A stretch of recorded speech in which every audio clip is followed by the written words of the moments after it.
भी वक्त तंग आ जाए घबराना मत। हम अदलिया की दिल से इज्जत करते हैं। कौमें मुश्किल हालात की बस्ती से ही सुंदर बंद करने का प्रयास।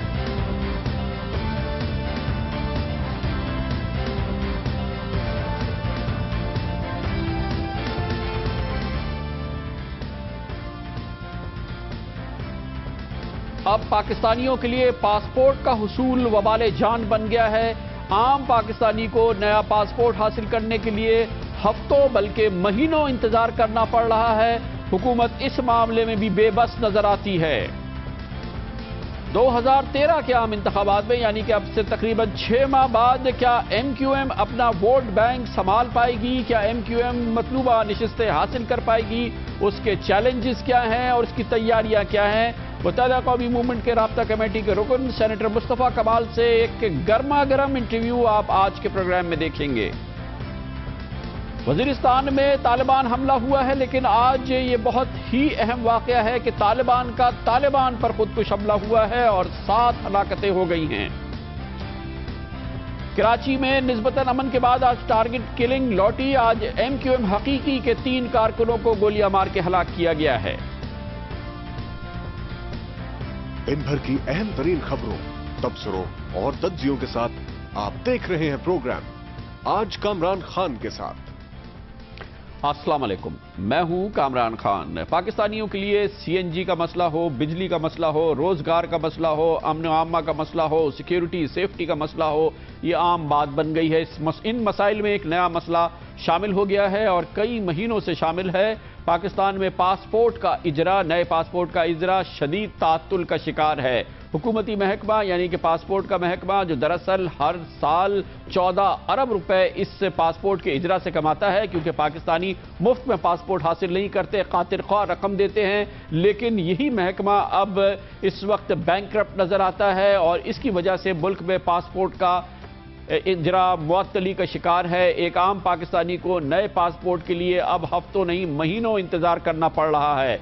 कल सेनेट की मुताल्लिका कमेटी को डायरेक्टर जनरल पासपोर्ट ने बताया और इस बात को तस्लीम किया कि पासपोर्ट के इजरा का मामला तकरीबन मुअत्तल हो गया है और उसकी बुनियादी वजह यह है कि सिक्योरिटी प्रिंटिंग प्रेस जहां पे पासपोर्ट छापे जाते हैं उसका बिल महकमा पासपोर्ट अदा नहीं कर पा रहा, जिसके बाद सिक्योरिटी प्रिंटिंग प्रेस ने पाकिस्तानी पासपोर्ट छापने की रफ्तार को बहुत कम कर दिया है, जिसके बाद अंबार जमा हो गया है दरखास्तों का। और ये वो पाकिस्तानी हैं जो हजारों रुपए ये पासपोर्ट के इजरा के लिए अपने जमा करा चुके हैं। इतलात के मुताबिक 3 लाख पाकिस्तानी इस वक्त मुंतजिर हैं कि उनके पासपोर्ट का इजरा कर दिया जाए, लेकिन मुमकिन नहीं आता क्योंकि वजारत खजाना महकमा पासपोर्ट को, जिससे वो हर साल 14 अरब रुपए हासिल करती है, मतलूबा रकम देने के लिए तैयार नहीं है। महकमा पासपोर्ट के पास मतलूबा रकम नहीं है कि वो सिक्योरिटी प्रिंटिंग प्रेस को भिजवाए। सिक्योरिटी प्रिंटिंग प्रेस के क्योंकि बिल अदा नहीं हो रहे, वो पासपोर्ट ना छापने में मजबूर है और इसका भी असर पड़ रहा है आम पाकिस्तानियों को। अगर किसी को सफर करना हो और उसका पासपोर्ट खत्म हो रहा हो, अगर वो पासपोर्ट के लिए दरख्वास्त देगा तो ऐन मुमकिन है कि उसे महीनों इंतजार करना पड़े। अर्जेंट पासपोर्ट के लिए भी हफ्तों इंतजार करना पड़ रहा है और ये उस सूरत में है जब पाकिस्तानी ये पासपोर्ट, ये बुनियादी हक मुफ्त में नहीं बल्कि पैसे दे के हासिल कर रहे हैं। इसकी बाकायदा इत्तला और तस्दीक कल सेनेट की स्टैंडिंग कमेटी बराए दाखिला में की गई। इस पर सेनेटर्स की क्या राय है और क्या उनका कहना था, ये हम पूछेंगे और इसके लिए हमें ज्वाइन करेंगे सेनेट की दाखिला कमेटी के रुकन और पाकिस्तान के सीनियर सियासतदान, पाकिस्तान पीपल्स पार्टी से ताल्लुक़ रखते हैं, जनाब सेनेटर सरदार फतेह मोहम्मद हसनी हमारे साथ मौजूद हैं। बहुत बहुत शुक्रिया सेनेटर साहब। आप फरमाइएगा, आप कल उस कमेटी के रुकन थे, ये बड़ी तकलीफदेह पिक्चर आपके सामने पेश की गई है कि पासपोर्ट नहीं बन सकते, पासपोर्ट का इजरा नहीं हो सकता। आप लोगों का क्या कहना था इस पर और इस सिलसिले में आप क्या कर रहे हैं? Kamran Khan, thank you very much, बहुत मेहरबानी आपका। ये वाकई एक इशू था कि जो पासपोर्ट का जिस तरह से इजरा जारी है और हम कर रहे हैं, यकीनन इसमें थोड़ा सा एक प्रॉब्लम आ गया था, जिसमें कल जो हमारी कमेटी की मीटिंग थी उसमें ये बात ज़ेर गौर आई कि फाइनेंस की तरफ से थोड़ा सा एक रिकॉर्ड हो गया था, कुछ लायबिलिटीज़ थी। फाइनेंस ने पाकिस्तान प्रिंटिंग प्रेस को अदा करना था और उसने जब उसमें थोड़ा सा डिले हो गया, जिसकी वजह से ये जो आप बता रहे हैं कि थोड़ा सा जो 10 से 12,000 के डेली वहाँ पे प्रिंटिंग होनी चाहिए, बुकलेट मिलना चाहिए, वो उसकी वजह से नहीं मिल रहे थे और 5,000 मिल रहे थे। कल हमारी कमेटी ने बाकायदा इस पे वाकई इसमें बहस हुई और हम सब चूंकि जमहूरी लोग हैं और हम सब ने ये फैसला किया कि किसी सूरत में फाइनेंस को चाहिए कि ये पैसा पाकिस्तान प्रिंटिंग प्रेस को पे करे। और कल सबसे अच्छी खबर ये है कि फाइनेंस मिनिस्ट्री ने फौरी तौर पे जो पाकिस्तान प्रिंटिंग प्रेस को जो पैसे रिलीज करने थे उसमें से 255 मिलियन रुपीस उन्होंने रिलीज कर दिए। उसमें गालबन नेक्स्ट वर्किंग डेज में ये पैसे इंशाल्लाह पाकिस्तान प्रिंटिंग प्रेस को मिल जाएंगे और इसी के साथ अगले हफ्ते जो बाकी 100 मिलियन के लगभग अंदाजन कुछ इतने ही पैसे बनते हैं वो पैसे भी नेक्स्ट वीक इंशाल्लाह। सरदार साहब ये बताइएगा कि ये जब इतना हुआ, मीडिया में इतनी बात हुई, तो ये फाइनेंस ने पैसे रिलीज कर दिए, ये क्या सिस्टम है, ये क्या निज़ाम है? अब ये बताइएगा कि अब ये पैसे रिलीज हो गए, अब ये निज़ाम बनाया जा रहा है कि इस किस्म का मसला पैदा ना हो, क्योंकि ये पासपोर्ट का इदारा तो पैसे जमा करता है, ये तो मुफ्त में नहीं है और ये तो खजाने में पैसे जमा कराता है कि आइंदा एक तो ये कि ये 3 लाख पासपोर्ट जो जमा हो गए हैं ये जल्द अज जल्द इनका इजरा हो और आइंदा ऐसा मसला ना हो, इसके लिए क्या किया जा रहा है? इसके लिए कल पासपोर्ट की हमारी जो मैनेजमेंट है उन्होंने कल हमारी कायमा कमेटी में ये हमसे वादा किया है कि वो 10,000 की बजाय 15,000 की कैपेसिटी, वो डेली 15,000 बुकलेट जो ही प्रिंटिंग प्रेस वाले जितनी ज्यादा तादाद में बुकलेट उनको देंगे। और जबकि मैं समझता हूं कि चूंकि ये पैसे का मसला था, ये मसला हल हो गया है, तो अब उनको बुकलेट 15,000 की उसमें डेली मिला करेगा। और पाकिस्तान पासपोर्ट के पास इतने उनकी कैपेसिटी है, 3 शिफ्ट चलाएंगे वो। आजियों के मौके पे आपने देखा कि डेली 20,000 भी यहाँ बुकलेट छापे गए और लोगों को पासपोर्ट इशू किए गए। इंशाल्लाह हमारी गवर्नमेंट की ख्वाहिश भी है कि ये पब्लिक इशू है, पब्लिक को हमारी वजह से या किसी भी वजह से कोई प्रॉब्लम नहीं होना चाहिए। इसमें इंशाल्लाह नेक्स्ट कोई प्रॉब्लम ऐसा आपको नजर नहीं आएगा और इंशाल्लाह ये इशू खत्म हो जाएगा बहुत जल्दी। बहुत बहुत शुक्रिया आपके वादे। सेनेटर सरदार फतेह मोहम्मद हसनी पाकिस्तान पीपल्स पार्टी से ताल्लुक रखते हैं, बलूचिस्तान से भी ताल्लुक रखते हैं, सेनेट की कायमा कमेटी बराए दाखिला के रुकन है और बहुत अहम मामला यह है कि पाकिस्तानियों को पासपोर्ट ही नहीं मिल रहा है, महीनों इंतजार करना पड़ता है, हफ्तों अर्जेंट पासपोर्ट के लिए इंतजार करना पड़ता है और आप अंदाज़ा लगा सकते हैं बद इंतजामी का जिसका इस वक्त पाकिस्तान शिकार है। पासपोर्ट का महकमा जो 14 अरब रुपए सालाना कमाता है, महकमा खजाना उसके बिल्स ही अदा नहीं कर रहा। सिक्योरिटी प्रिंटिंग प्रेस जहां पासपोर्ट छपते हैं उनके बिल्स के अंबार जमा हो गए हैं और उन्होंने पासपोर्ट छापने से इनकार कर दिया, जिसकी वजह से मसला हो गया। 3 लाख पासपोर्ट मौजूद हैं। सरदार फतेह मोहम्मद हसनी ने हमें बताया कि मामला अब रिजॉल्व हो गया है।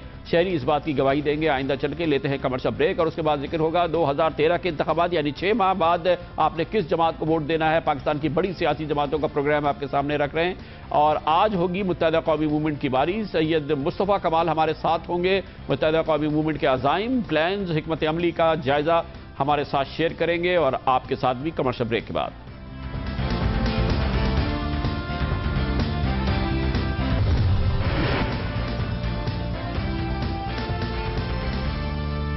Welcome back. पिछले कई प्रोग्रामों से हमारा फोकस है इंतखाबात 2013। अगले साल इंतखाबात होंगे। अंदाज़ा ये है कि मई के महीने में इंतखाबात होने जा रहे हैं। पाकिस्तान की बड़ी सियासी जमातें इस सिलसिले में क्या तैयारियां कर रही हैं, उनकी हिकमत अमली क्या है, उनका प्रोग्राम क्या है, इंतखाबात में जाने से पहले और जाने के बाद क्या उनके प्लान्स क्या हैं, ये सब कुछ हम आपके सामने रख रहे हैं। इस सिलसिले में हमने बात की पाकिस्तान मुस्लिम लीग नून के कायद जनाब मियां मोहम्मद नवाज शरीफ से, पाकिस्तान मुस्लिम लीग काफ के अहम रहनुमा जनाब चौधरी परवेज इलाही से, पाकिस्तान पीपल्स पार्टी और हुकूमत की जानिब से कब्र जमा कायरा से, और हमारे साथ मौजूद रहे तहरीक इंसाफ के सरबराह जनाब इमरान खान। आज मुत्तहिदा कौमी मूवमेंट की बारी है। मुत्तहिदा कौमी मूवमेंट इंतखाबात में किन अज़ाइम के साथ जा रही है, उसके प्लान्स क्या हैं, क्यों लोग उसको वोट देंगे और इंतखाबात के बाद क्या होगा और इंतखाबात से पहले उसके बड़े चैलेंजेस क्या हैं, ये सब कुछ पूछने के लिए मैंने दावत दी है। हमारे साथ मौजूद है मुत्तहिदा कौमी मूवमेंट के राब्ता कमेटी के रुकन और सेनेटर जनाब सैयद मुस्तफ़ा कमाल को। बहुत बहुत शुक्रिया सेनेटर साहब। ये फरमाइएगा कि इंतखाबात 2013 में होने जा रहे हैं, मुत्तहदा कौमी मूवमेंट कैसे मुमकिन होगी कि वो 1988 की तरह से कौमी असम्बली की 14, 90 में कौमी असम्बली की 15, 1997 में कौमी असम्बली की 12, 2002 में कौमी असम्बली की 19, 2008 में कौमी असम्बली की 25 नशिस्तें। मतलब ये कि कराची और हैदराबाद की नुमाइंदा जमात रहे, ये कैसे मुमकिन होगा 2013 में? आपके ख्याल में क्या एक बार फिर लोग आपको वोट देंगे, और अगर देंगे तो क्यों देंगे? थैंक यू वेरी मच कान साहब, एक तो आपका बहुत शुक्रिया, आपने मौका दिया। मैं समझता हूं कि लोग इसलिए बिल्कुल यकीनन लोग हमें वोट देंगे, और लोग हमें इसलिए वोट देंगे कि लोगों ने हमारी परफॉर्मेंस, पाकिस्तान के जो मुरवजा अभी इस वक्त जो प्रिवेल कर रही है सिचुएशन, इस सिचुएशन को सामने रखते हुए लोग हमारी परफॉर्मेंस जो है वो इवेलुएट करते हैं। और हमें इसलिए भी बड़ा इस पर बहुत ज़्यादा जो है वो हम कॉन्फिडेंट है कि हम लोगों के दरमियान बिल्कुल ग्रास रूट लेवल पे रहने वाले लोग हैं। हम और हमारी कोई तैयारी इलेक्शंस में ही शुरू नहीं होती, बल्कि हमारे यहाँ तो जो ऑफिसेज बन ही नहीं होते, और 24 घंटे हमारे यहाँ जो सिस्टम जो है वो चल रहा होता है। लोग हमें जो जज करते हैं, और लोगों को हमें जो जज करना चाहिए, हमें आइसोलेशन में अगर जज करेंगे तो आप सही नतीजे पे नहीं, अगर हमारी परफॉर्मेंस को पाकिस्तान की ओवरऑल सिचुएशन से अलग अगर हमें जज करेंगे तो हमें जो है वो लोग सही, कोई भी हमें जज सही नहीं कर पाएगा। हमें पिछले 4-4.5 सालों से पूरे पाकिस्तान की economically, security point of view से, इंटरनल एक्सटर्नल जो भी, और स्पेशली सिंध की जो सूरत हाल है, कराची की जो सूरत हाल है जो रही है, इस सिचुएशन को सामने रखते हुए जब हमें जज करेंगे तो हमने बहुत ज्यादा डिजास्टर मिनिमाइज किया है।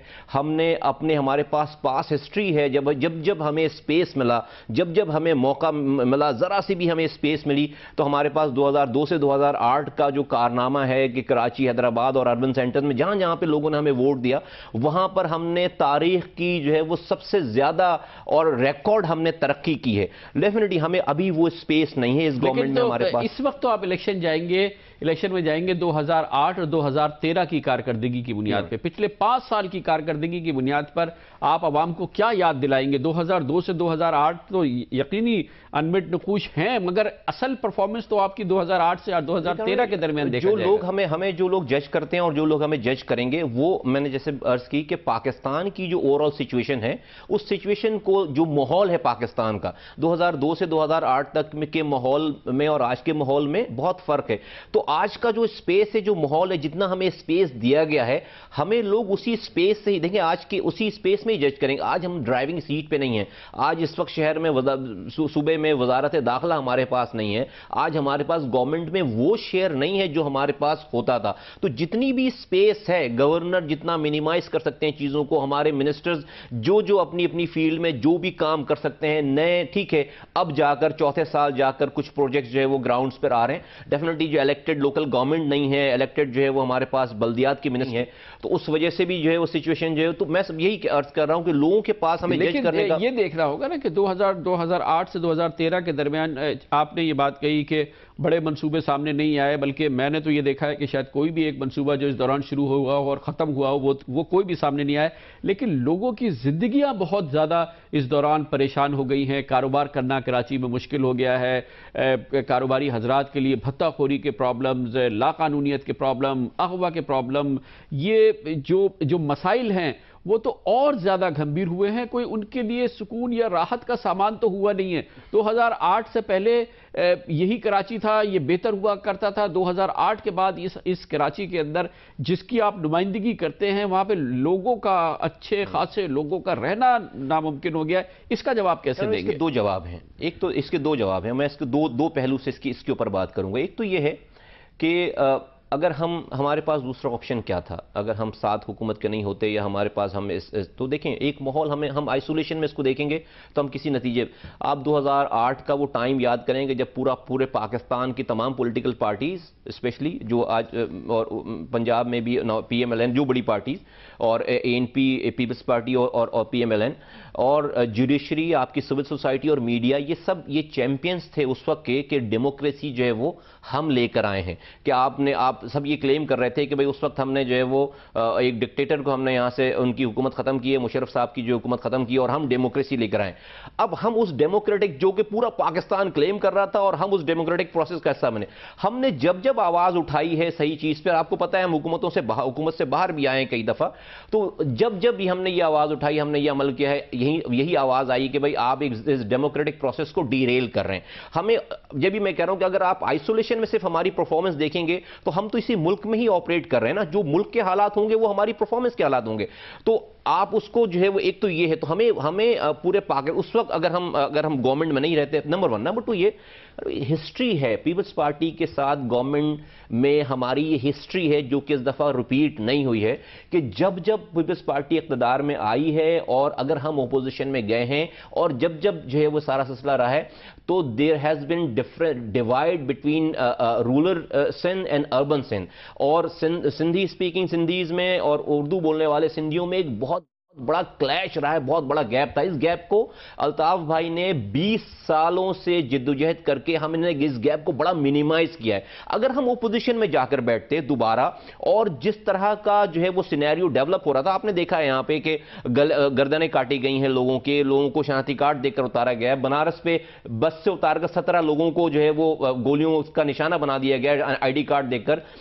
लियारी के एरिया में जो है वो लोगों को बसों से उतारकर अगवा कर उनके गर्दनें काटकर उनको जो है उनकी मूवीज बनाकर जो दी गई, ये सब कुछ हुआ है। लेकिन इसके रिटर्न में खुदा ना खास्ता ओपोजिशन में होते और लोगों की जो है वो और हमारा स्टेक नहीं होता, सेंस प्रिवेल अगर नहीं करता और यही अमल जो है वो दूसरी तरफ से भी दोहराया जा रहा होता, तो फिर हम 50 सालों तक इस खलीज को और बढ़ा चुके होते। माइग्रेशन हुई है, हिस्ट्री है कि अर्बन सिंध में, रूरल सिंध में माइग्रेशन हुई है, बाकायदा कम्युनिटीज जो है वो, तो हमारे कम्युनिटीज एक जगह से दूसरी जगह माइग्रेट हुई हैं। तो हमारी नजर में एक इंसानी जानों को, कम्युनिटीज को बचाना इस सिस्टम में, मैं समझता था, हम लोग ये समझते थे कि बहुत बड़ा काम है। अभी जो हमें चीजें नजर आती हैं, जिन चीजों का आप जिक्र कर रहे हैं, कारण भाई अगर हम नहीं होते हुकूमत में तो ये चीजें जो आप मेंशन कर रहे हैं ये बहुत छोटी लगती है, इससे बड़े डिजास्टर्स हो चुके होते, बड़े सानियात हो चुके होते। मैं नहीं कह रहा आइडियल सिचुएशन नंबर, एक दूसरा मैं पहलू इसमें ये कहना चाहूंगा कि पाकिस्तान की अनफॉर्चुनेटली हमें इसलिए भी हमें उम्मीद है कि लोग हमें वोट देंगे कि हमारे अलावा हमारी इन कॉन्स्टिट्यूंसीज का कोई नुमाइंदा ही नहीं है। पाकिस्तान की किसी भी पॉलिटिकल पार्टी ने, बड़ी पॉलिटिकल पार्टीज ने कराची, हैदराबाद या जो शहरी इलाके हैं सिंध के, वहां पर आकर वहां की मेजॉरिटीज के इश्यूज को एड्रेस करने की 30 सालों में कभी कोशिश नहीं की। वो यहां पर आकर जो है वो पेरिफेरीज में और इन मेजॉरिटीज के अगेंस्ट जो फोर्सेस हैं उन फोर्सेस की वॉइस बनने की कोशिश करती हैं। कभी आकर कराची में किसी जो है वो नौजवान की नौकरी की बात नहीं की, कभी यहां पर बड़ी पार्टीज ने आकर यहां के ऊपर यहां की किसी डेवलपमेंट की बात नहीं की, कभी यहां पर लोगों की एडमिशंस की बात नहीं की, कभी कराची को सवारने की, कराची को बढ़ाने की बात नहीं की, बल्कि हमेशा सराउंडिंग जो ऑपोजिशन रही है कराची की मेजॉरिटीज की, उनकी आवाज बनने की हमेशा कोशिश की। इसलिए कराची के लोगों को, हैदराबाद के लोगों को, सिंध के शहरी इलाके के लोगों को कभी आज तक पाकिस्तान की किसी असेंबली में कोई करारदाद नहीं पेश हुई। कराची में मासूम 15,000 लोग जो हमारे शहीद हुए हैं उनके शहादत पे गले काट दिए गए लोगों की वीडियोस जारी की गई हैं, लोगों को बसों से उतार कर मारा गया, कभी भी जो है वो उसको जो है वो नहीं किया उन्होंने। सैयद मुस्तफ़ा कमाल हमारे साथ मौजूद हैं। मुत्तहिदा कौमी मूवमेंट आइंदा इंतखाबात से पहले क्या तैयारी करेगी, आइंदा इंतखाबात में कैसे वोट मिलेंगे और क्या अपना वोट बैंक बचा पाएगी, इस सिलसिले में हमारी बात हो रही है। छोटे से कमर्शियल ब्रेक के बाद वापस आते हैं।